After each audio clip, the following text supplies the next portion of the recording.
This is part 2 of the series on helping you start a business in photography or rebrand an existing one. Hi and welcome back to the channel. I hope you enjoyed the first video. This is obviously the follow on. I'll try and smile a little bit more in this one if I possibly can. It was very nerve-wracking the first one, as you can guess, but I'll try and be a little bit more my old self in this particular one. That's for you, Dibs. So on to the second video tutorial in the series. Do you understand what to charge for covering work for your business? Do you understand how important it is to get this right? The answer to these and a lot more questions are covered later in the video. If you enjoy this video and feel it has helped you, please like it and subscribe to the channel, as that also helps me. If you also have any topics or questions, please post them below. We'll answer them immediately if I possibly can. And also to remember to sign up for the newsletter, as that has free marketing tips in every one that I send out. So moving on. After the first video in the series, Know Your Client, if you haven't watched it yet, I'll put the link below. You will have a good idea on the ideal client and also the level that you want to market your business to. So next up is, what can I charge? Actually, that's the wrong way to look at it. The right way is, it's what I need to charge. Let me explain. If you take the approach of, what can I charge? You aren't looking at the whole picture of running a business. If you have already decided on your ideal client, and that means their expectations of value to cost. So if you go with the XXX photography down the road that charge excess, this means I have to be cheaper. Won't help you run a successful business long term, because all you are doing is copying somebody else without knowing why they charge XX for covering the same job. Let me explain how you should set up your business financially. You need to approach this from completely the other end of the financial problem. You need to look at your costs first. I'll make this as simple as I possibly can. Let's say you're going to run a photography business full time and from home, and you're going to cover weddings only, just to try and make this as easy to understand as possible. So you're working from home, so your total cost for your house, food, car and other expenses is £1,000 a month. You will know what you used to earn from your previous job, and this will be matched to your monthly costs. So it might not be £1,000, it might be less, it might be more, but we're going to go for £1,000 in this particular example to help you understand what it is that you need to charge, not what it is that you want to charge. So to survive in business, on the basic that you need £1,000 a month, you need £12,000 a year. So if you charge £250 per wedding, per wedding, you need to cover 4 weddings each month, or 48 weddings per year to cover your yearly cost of £12,000. Or, on a simple way, 1 wedding per month at £1,000 a time. Now these figures are extremely simple and don't take into account costs you incur for covering the wedding, an example for running your business. But thinking back to the level of the business with the client you are targeting, i.e. video 1, this will give you a basic idea on what you should charge. So let's take the test scenario above of £1,000 per wedding and look deeper into what you should really charge. You have had to already purchase to start your business, in simple terms, a camera, lens, flash gun, flash cards, etc. etc. You should also have a backup of all the equipment that I just mentioned, as you can't really cover any photography job, charge for it and not be able to complete it. So you need a backup of each of the pieces of equipment that you feel you need to cover a particular job. If you already had a camera that you use for your own enjoyment, then start to use it for paid photography work, but you still had to purchase it. So to set up your business in wedding photography, you need 2 cameras, 2 lenses, 2 flash guns, at least 4 flash cards, and a various number of batteries for the camera and the flash cards. You'll also need a bag to carry the equipment. Now, at a rough guess, and not using in any particular camera, you would have to pay around £1,400 for a camera body. A lens of say 24-70, roughly £650, and a reasonable flash gun £250 to £300. That's on 2021 prices. Obviously different kits vary, but this is just to give an idea. So a kit would be something in the region of between £2,000 to £2,500, depending on what it is that you buy, etc, etc. So that's covering everything. So 2 kits, £5,000. You will also need a laptop on which to work on the images afterwards, answer emails, run your business, etc, etc. So let's say that's another £500. This gives us a total of £5,500 in equipment, and that needs to be added to your existing cost of £12,000. So now we have a £17,500 cost in your first year. Your equipment will need replacing or updating at least 1 set per year. So year 2 on this simple scenario will cost you £14,750. The figures in the slide that we've just shown don't take into account any other costs or profit. They're just a simple example to show how you need to look at what it is that you need to charge. Most people's costs for living are higher than £1,000 a month we've used, so just calculate your living costs and run the same test to give you an approximate amount you need to charge. My rough setups in this example for kits and computers will vary tremendously for each person, but you will need a basic startup outfit times 2. What we need to look at now is the total cost for you to cover a wedding.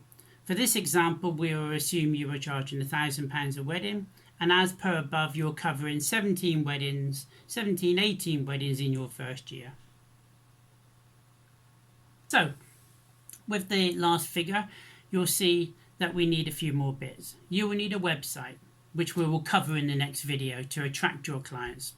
Some form of cost for marketing, advertising, and travel costs, clothing costs, cost of products if needed or included in your wedding package.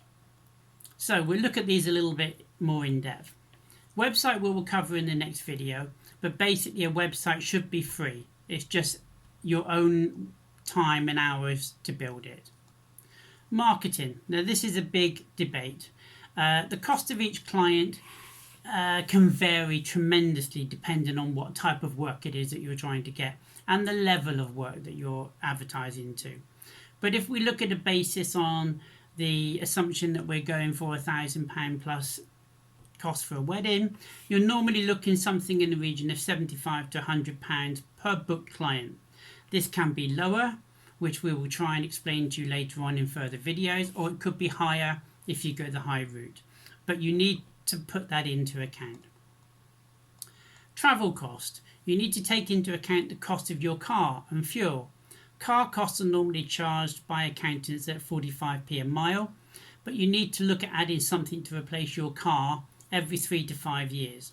So you can charge 45p per mile for the actual coverage of the wedding, but you could say that you're going to replace your car every 3 to 5 years, and that's going to be £3,500.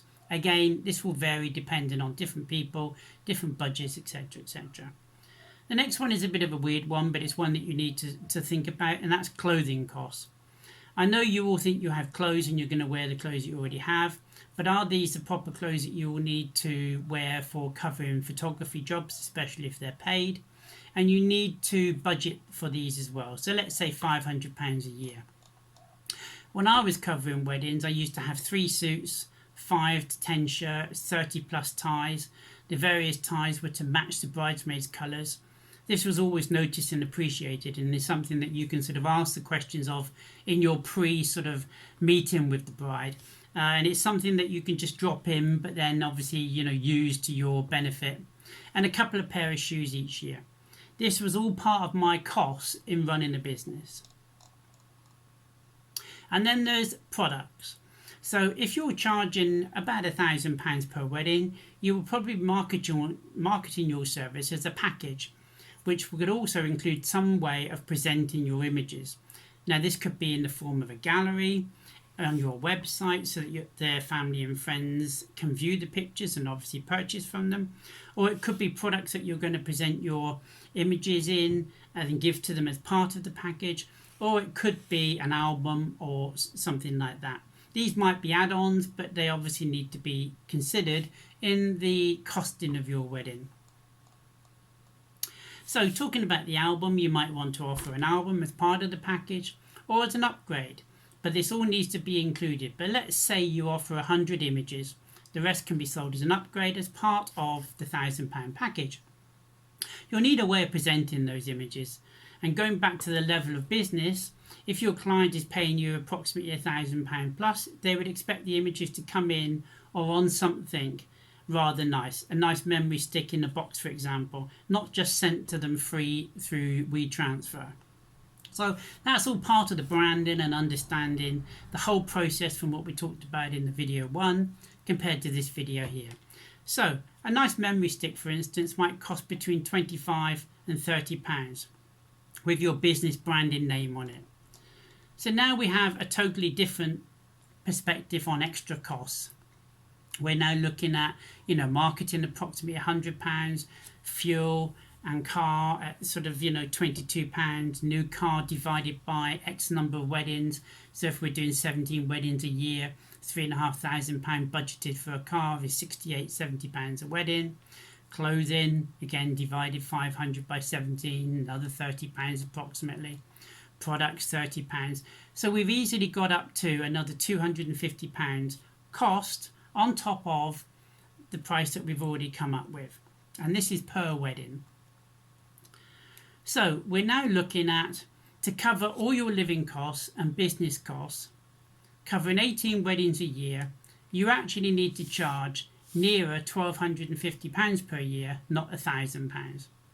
Now I know that some of you are thinking that some of these costs don't need to be included, but you all need to replace all of the mentioned above at some time, and you have got to pay for that. Now, so you need to include those and more in your costs. And that means that you will run a successful business, but more importantly, a profitable business. So here we are, we're getting towards the end of this video now in trying to explain to you the reasons for basically including far more in the cost of a job rather than just a price you think out of the top of your head. So we've got to a figure of 17-18 weddings a year, covering your costs of around about £1,250 per wedding. Now a good guide would be to add 15% of that on top of that, which will help you cover the cost of other things that you will incur in running a business, such as bank charges, accountants fees, and the dreaded tax, etc., etc. So it isn't just a case of charging your standard costs. You need to put a small amount of profit, if not a larger amount of profit on top of that, to be able to substantially survive a business. So this exercise was a simple example of setting up and running a wedding photography business, but hopefully it will act as a guide for you to use. So in summary, always look at the accounts from the cost side first. This way you won't have any expensive surprises around the corner. We will look at upselling and individual prices in another video, but if you can run your business and pay for the basic amount of all the cost per year on covering the jobs, then obviously upselling and selling other products and so on is pure profit. But you mustn't assume that that you can make profit on upselling. You must make sure that you've covered all your costs in all your jobs. So we've looked at a very simple scenario of 17 weddings of well over £1,250 to enable you to survive in business. So here we go. We're getting very close to the end. I hope I've smiled a little bit more in this one for you. It's a serious business cost, so therefore smiling all the time doesn't really help. But I think we've now come to the time to list 10 things needed to start a photography business. Some have been mentioned already in the tutorials I've covered, some haven't, but will all be covered in the future. So as you can see, we're looking at a camera system ×2, one for backup, obviously one for covering the jobs, a website, a computer obviously to run everything on. Something that is very important is a backup system. Again, we'll be covering that later. Client management system is something that you really need to think about if you're starting a business. Because we're obviously all digital nowadays, not many people run on film. You need some form of software to edit your pictures, so Photoshop or Lightroom. Business cards is old-fashioned, but in my mind really needed. Online proofing system, which obviously can be linked to your website. You need social media platforms, Facebook, Instagram, those type of accounts. And last but by no means, email marketing software. As I've mentioned, all the above will be covered in future tutorials, but if you have any questions, then please fire away below. If you've enjoyed this video and feel that it's helped you, please help me by subscribing to the channel and liking the actual video itself. And if you do have any questions, then please post them lower, should I say. To keep up with everything, sign up for the newsletter. The link will be provided below. I just want to thank you so much for watching this, and I look forward to seeing you in the next video, which will be all about websites. Thank you. Bye.